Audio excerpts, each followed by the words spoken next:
कहा, लेकिन supreme court से नीट से ही जुड़ी इस वक्त एक बड़ी खबर आ रही है। क्या कुछ टिप्पणियां कोर्ट द्वारा की गई है। हालांकि जो खबर इस वक्त मिल रही है वो ये कि सुप्रीम कोर्ट में कल भी नीट मामले पर सुनवाई जारी रहेगी। सवाल नंबर 19 को लेकर सुप्रीम कोर्ट का आदेश है, आईआईटी दिल्ली पैनल गठित करे। सवाल 19 के लिए एक्सपर्ट की टीम बने। क्या है ये सवाल 19, ये समझने की कोशिश हम करेंगे। हमारी सहयोगी सुजाता हमारे साथ जुड़ेंगी। लेकिन आईआईटी 3 सदस्यीय जो कमेटी है वो बनाए, ये सुप्रीम कोर्ट ने जो निर्देश दिए हैं वो हम आपको बता रहे हैं। और एक्सपर्ट टीम सही जवाब दाखिल करे, आज ही कमेटी बनाने का आदेश जारी किया गया है। और एनटीए ने 2 ऑप्शन सही बताए थे। थोड़ा समझने की कोशिश करते हैं इन टिप्पणियों को किस तरह से लिया जाए। सुजाता इस वक्त हमारी सहयोगी हमारे साथ जुड़ चुके हैं। सुजाता, क्या जानकारी मिल पा रही है? और ये सवाल नंबर 19 के बारे में हम चाहेंगे कि थोड़ा सा हमारे दर्शकों को आप विस्तार से बताएं।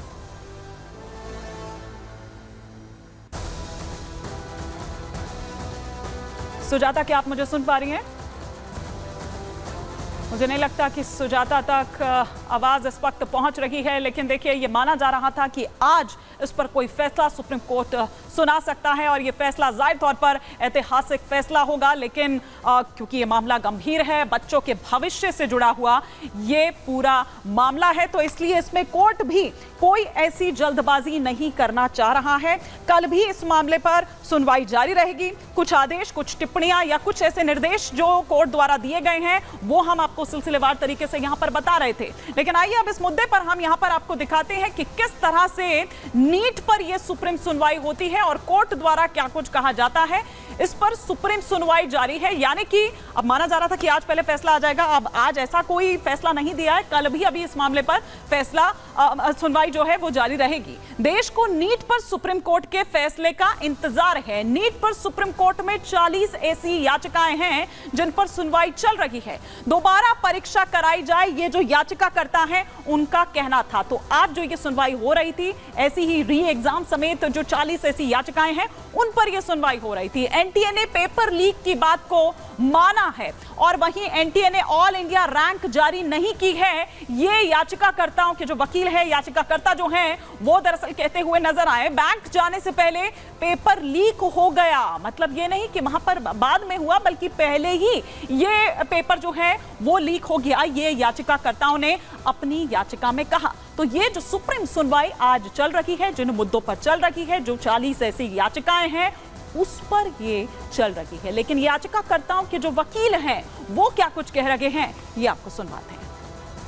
फाइनल आर्गुमेंट्स के लिए ऑनरेबल सुप्रीम कोर्ट ने आज बोला था, लेकिन इस बीच में डाटा रिलीज करा गया है। रिजल्ट का डाटा जो है, उस डाटा को रिलीज करने में भी एनटीए ने कुछ चालाकी दिखाई है और रोल नंबर्स भी हटा दिए गए हैं और साथ साथ रोल नंबर के साथ जो डमी नंबर दिया है उसको भी जंबल कर दिया है।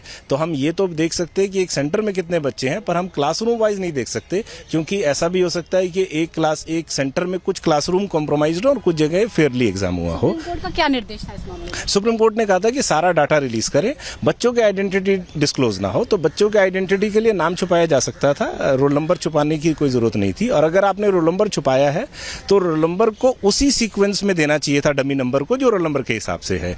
तो सबसे पहले ये है। दूसरा, इस डाटा को एनालाइज करने से पता चला कि टॉप 100 सेंटर्स में से 46 सेंटर सीकर के हैं। तो जो एनटीए का स्टैंड था कि सारे टॉपर्स या सब जो पूरा अक्रॉस द कंट्री और ऑल ओवर स्टेट्स में डिवाइडेड है, वो ये प्रूव हो जाता है कि टॉप 100 सेंटर में से 71 सेंटर राजस्थान की 3 सिटी से आते हैं, जिसमें से टॉप 100 में 46, टॉप 50 में देखेंगे तो 31 सेंटर और 16 सेंटर जयपुर से और 8 सेंटर कोटा से है। अब आपको लगता है कि राजस्थान पर फोकस अब चला गया है? बिल्कुल, राजस्थान पर ये देख, क्योंकि कहीं ना कहीं से इसमें 20-25 हजार बच्चे की एंट्री हुई है। अब वो कैसे, तो ये डाटा देखने के बाद से ये क्लैरिटी आ जाता है। और उसमें जो एक कोचिंग सेंटर के जो है वो बहुत बड़ी तादाद में, सीकर का एक कोचिंग सेंटर है जिसके एक बहुत बड़ी तादाद में बच्चे जो हैं वो गुरु कृपा। तो सुना आपने कि क्या कुछ कह रहे थे याचिकाकर्ताओं के वकील, और हमारी सहयोगी सुजाता इस वक्त हमारे साथ जुड़ चुके हैं। सुजाता, जो टिप्पणियां आज कोर्ट द्वारा की गई है, पहले तो देखिए इतना आसान नहीं है मामला, यही कारण है कि आज जो माना जा रहा था फैसला आ जाएगा, अभी कल भी सुनवाई जारी रहेगी। लेकिन ये सवाल 19 के लिए जो एक्सपर्ट टीम बनाई गई है, थोड़ा इसको विस्तार से आप समझाएं।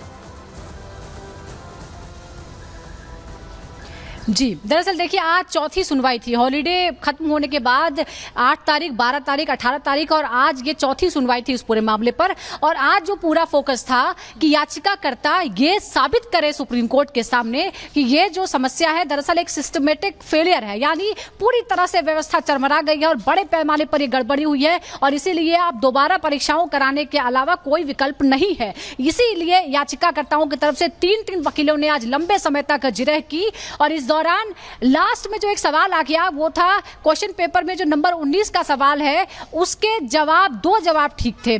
और ये बताया जाता है कि दरअसल जो 2019 से पहले की किताबें हैं उसमें कुछ और आंसर दिया गया था, उसके बाद का जो पाठ्यक्रम है उसमें आंसर बदल दिया गया था। और जो छात्र हैं, बहुत सारे छात्रों ने दोनों ही किताबें पढ़ी हुई हैं और उस हिसाब से उन्होंने आंसर दिया और उन दोनों को ही सही मान लिया गया। समस्या यहाँ होती है, सही मान लिया गया। अगर वहां नेगेटिव मार्किंग हो जाती, यानी अगर ए सही है तो बी गलत है, बी अगर गलत होता है तो 4 नंबर कट जाएंगे, यानी अगर 720 किसी के नंबर आए हैं तो वो अपने आप ऑटोमेटिकली 716 हो जाएंगे और टॉपर्स की संख्या जो 67 थी वो घट जाएगी। तो ये सवाल है और उस पैनल को अब गठित किया जा रहा है कि आप बताइए कि इसका सही सवाल जवाब क्या होना चाहिए और उसी जवाब को माना जाएगा। एक सवाल के 2 सही आंसर नहीं हो सकते हैं, ये नहीं चलेगा, ये एडवाइजरी है। दूसरा मुख्य सवाल यही था कि क्या ये सिस्टमैटिक फेलियर है। इसी बात पर पूरा जोर था क्योंकि एनटीए ये मानता है कि गड़बड़ी हुई है, लेकिन ये बड़े पैमाने पर गड़बड़ी नहीं हुई है कि लाखों छात्रों को दोबारा से ये एग्जाम कराया जाए। बिल्कुल सुजाता, बिल्कुल इस तमाम जानकारी के लिए आपका बहुत शुक्रिया, हमारी सहयोगी सुजाता जो इस बाबत हमें जानकारी दे रही थी। लेकिन आप ये देखिए कि क्या कुछ हुआ, अगर केंद्र का हलफनामा क्या कहता है जरा वो भी सिलसिलेवार तरीके से ग्राफिक्स के जरिए हम यहां पर आपको बताते हैं कि केंद्र के हलफनामे में दरअसल क्या है। नीट परीक्षा रद्द नहीं करने का उसमें जिक्र दरअसल किया गया है। हलफनामे में आईआईटी मद्रास के जो एनालिसिस हैं उसका जिक्र इस हलफनामे में किया गया है और कहा गया है कि बड़े पैमाने पर गड़बड़ी नहीं हुई है, जिसका जिक्र अभी हमारी सहयोगी भी यहां पर कर रही थी। वायरल टेलीग्राम वीडियो को भी फर्जी बताया गया है। जो एक वायरल हो रहा था टेलीग्राम वीडियो, उसको कहा गया है कि उस पर वो फर्जी है, उस पर ध्यान देने की जरूरत नहीं है। पूरे देश में पेपर लीक नहीं हुआ है, ये साफ तौर पर कहा गया है केंद्र द्वारा। जो उसके हलफनामे में दरअसल जो बातें कही गई है, जुलाई के तीसरे सप्ताह से शुरू होगी इस मामले में काउंसलिंग, 4 दौर में आयोजित की जाएगी काउंसलिंग, ये केंद्र के हलफनामे में कहा गया था। तो ये वो पूरा हलफनामा जिसमें केंद्र की ओर से क्या कुछ कहा गया वो हमने आपको यहां पर बताया। लेकिन नीट मामले में अब तक क्या कुछ हुआ है, आज चौथी सुनवाई थी देखिए जो हम यहां पर आपको बता रहे हैं। अभी कल भी ये सुनवाई जारी रहेगी, लेकिन अब तक इस पूरे मसले पर क्या कुछ हुआ है। गंभीर ये मामला है, बड़ा ये मामला है, बच्चों के भविष्य से, छात्रों के भविष्य से जुड़ा हुआ ये पूरा मामला है। 5 मई 2024 की अगर मैं बात करूं तो एनटीए ने नीट यूजी एग्जाम जो है वो दरअसल कंडक्ट करवाया था। ये सिलसिलेवार तरीके से तारीख के साथ हम आपको यहां पर बता रहे हैं। अब उसके बाद बात करते हैं 5 के बाद 13 मई की सुप्रीम कोर्ट में पेपर लीक की जांच को लेकर जो याचिका है वो उसके बाद लगाई गई। अब बात 17 मई की करें तो सुप्रीम कोर्ट का रिजल्ट पर रोक लगाने वाली याचिका यहां पर आ जाती है। उसके बाद 4 जून को एनटीए ने 10 दिन पहले 4 जून को रिजल्ट घोषित किया था। 8 जून को ग्रेस मार्क्स के खिलाफ जो है वो देश भर में विरोध प्रदर्शन शुरू हो जाता है। 8 जून को एक ही सेंटर के 6 टॉपर्स को 719 और 718 जो अंक हैं, जो नंबर है वो मिले थे। फिर आती है 13 जून। 13 जून को अगर हम बात करें तो 1563 ऐसे कैंडिडेट्स जिनके लिए 23 जून को दोबारा एग्जाम की घोषणा की गई। 13 जून को सुप्रीम कोर्ट में ग्रेस मार्क्स को लेकर सुनवाई होती है। फिर 15 जून को इस मामले में 19 लोगों की गिरफ्तारी होती है। अलग अलग जगहों से वो टिप ऑफ मिलता है, वो डॉट्स पर मिलाए जाते हैं सीबीआई द्वारा। 19 जून को सुप्रीम कोर्ट ने सीबीआई को लेकर कोई आदेश नहीं दिया। फिर 22 जून की तारीख एनटीए में सुधार के लिए 7 सदस्यों की जो कमेटी है, जो टीम है वो बनाई जाती है। फिर 23 जून आती है जब सीबीआई ने पेपर लीक मामले में पहली एफआईआर दर्ज की जाती है। किसके द्वारा? सीबीआई के द्वारा। फिर आती है 27 जून की तारीख, सीबीआई ने केस में पटना से पहली गिरफ्तारी होती है। फिर 29 जून को सीबीआई ने गुजरात के 4 जिलों में छापेमारी की। आप देखिए कि इस बीच किस किस तरीके से पटना से लेकर गुजरात से लेकर राजस्थान भी आया, बंगाल भी आया, वो भी हम आपको दिखाएंगे, झारखंड भी आया।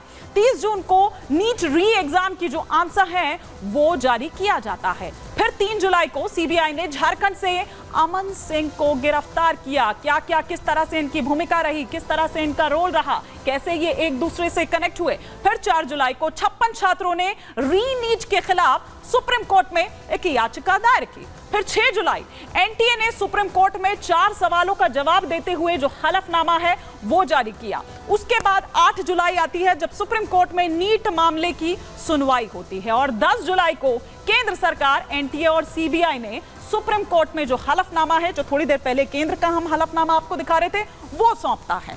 16 जुलाई को सीबीआई ने बिहार और झारखंड से एक एक आरोपी को गिरफ्तार किया था।